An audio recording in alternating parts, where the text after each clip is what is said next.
Kondisi batin dan kondisi luar harus selaras. Kondisi fisik dan kondisi alam saja perlu dijaga keselarasannya, apalagi kondisi batin kita. Jadi, kondisi batin dan kondisi luar dalam keseharian kita juga harus selaras. Jika tidak, batin kita akan jatuh sakit. Karena itu, kita harus senantiasa mawas diri. Sebelumnya, kita membahas penderitaan akibat lahir, tua, sakit, dan mati.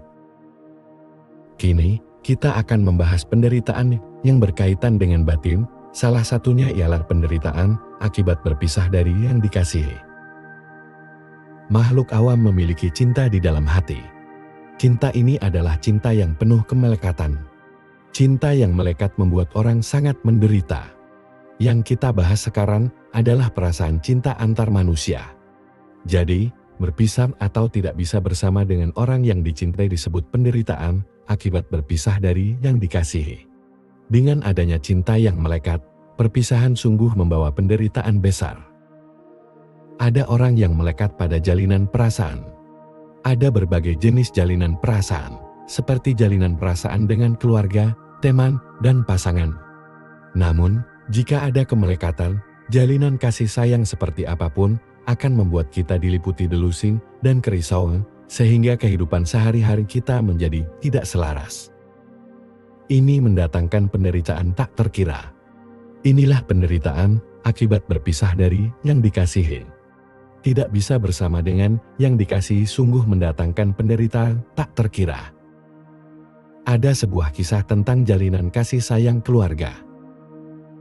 Ada seorang umat Buddha yang sangat taat.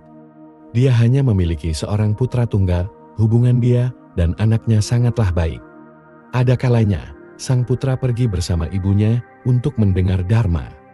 Suatu hari, sang ibu mengalami suatu penglihatan. Ada setan yang menarik putranya. Dia sangat panik dan berteriak, "Aku adalah murid Buddha. Aku berpegang pada ajaran Buddha. Engkau tidak boleh membawa pergi putraku." Raja Setan berkata, "Putramu memiliki kekuatan karmanya sendiri." Sang ibu berkata, "Mohon jangan membawa pergi putraku, aku akan menaati sila sesuai ajaran Buddha." Raja Setan berkata, "Engkau yang begitu taat pada ajaran Buddha adalah orang yang memiliki keyakinan benar. Kini, aku akan melepaskan putramu, namun ini hanya sementara, kecuali dia menjadi murid Buddha dan menaati sila." Sang ibu tiba-tiba tersadarkan.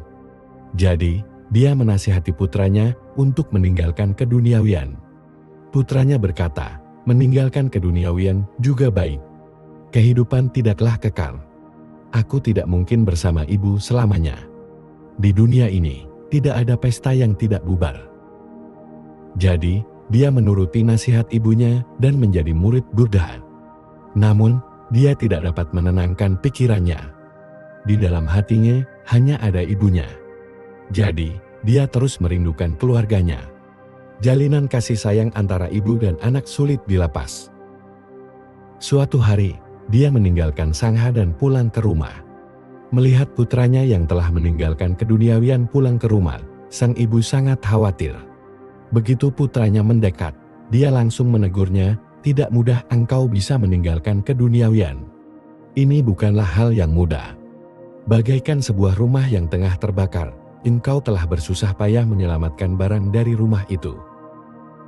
Mengapa malah masuk ke dalam rumah itu lagi? Kehidupan tidaklah kekal. Yang penting ialah menaati sila dan menjalankan ajaran. Memiliki jalinan jodoh untuk hidup sezaman dengan Buddha dan menerima ajaran Buddha secara langsung, mengapa engkau malah pulang ke rumah?" Sang ibu mengajari putranya dengan bijaksana. Putranya berkata, "Aku khawatir pada ibu, usia ibu terus bertambah dari tahun ke tahun. Aku khawatir tidak bisa menemui ibu saat ibu meninggal dunia. Karena itu, aku segera pulang untuk menemui ibu. Mengapa ibu tidak senang?" Sang ibu berkata, "Engkau telah meninggalkan keduniawian. Setelah meninggalkan keduniawian, engkau hendaknya melepaskan ikatan keluarga. Setiap orang memiliki jalan kehidupan masing-masing. Engkau masih muda sekarang. Sulit untuk mendengar ajaran Buddha dan hidup sezaman dengan Buddha. Berhubung telah memiliki jalinan jodoh sebaik ini, engkau hendaknya menjaga tekad pelatihanmu. Setelah meninggalkan keduniawian, lepaskanlah ikatan keluarga dan berfokuslah menjalankan ajaran. Biksu ini akhirnya memahami niat baik ibunya. Dia tahu bahwa untuk melepas dirinya, ibunya pun sangat sedih. Dia memahami bahwa ada waktunya orang-orang harus berpisah satu sama lain. Dia membulatkan tekad untuk kembali ke dalam sangha dan berfokus mendengar dharma, menjalankan praktik nyata, dan menyelami kebenaran. Ini adalah sebuah kisah pada zaman Buddha tentang seorang upasika, umat perumah tangga perempuan, yang memiliki keyakinan benar setelah menerima ajaran Buddha. Sesungguhnya, selain pada zaman itu, pada zaman sekarang juga ada kisah seperti ini. Saat mendengar anak ingin meninggalkan keduniawian, ada sebagian orang tua yang sangat sukacita dan memberikan dukungan. Saat ini, terdapat banyak contoh seperti ini. Saat putra mereka ingin meninggalkan keduniawian, saya berkata, apakah kalian rela melepasnya? Mereka berkata, ini adalah berkahnya.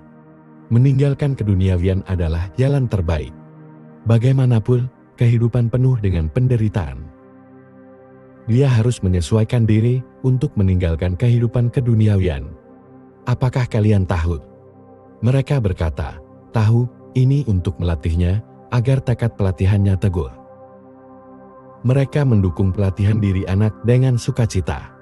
Namun, apakah anak mereka memiliki kesadaran untuk melatih diri dan bersedia melatih diri di ladang pelatihan ini dengan segenap jiwa dan raga? Saat kondisi jiwa dan raga selaras dengan kondisi luar, hati mereka akan sangat tenang. Dengan hati yang tenang, barulah mereka bisa merampungkan pelatihan diri mereka.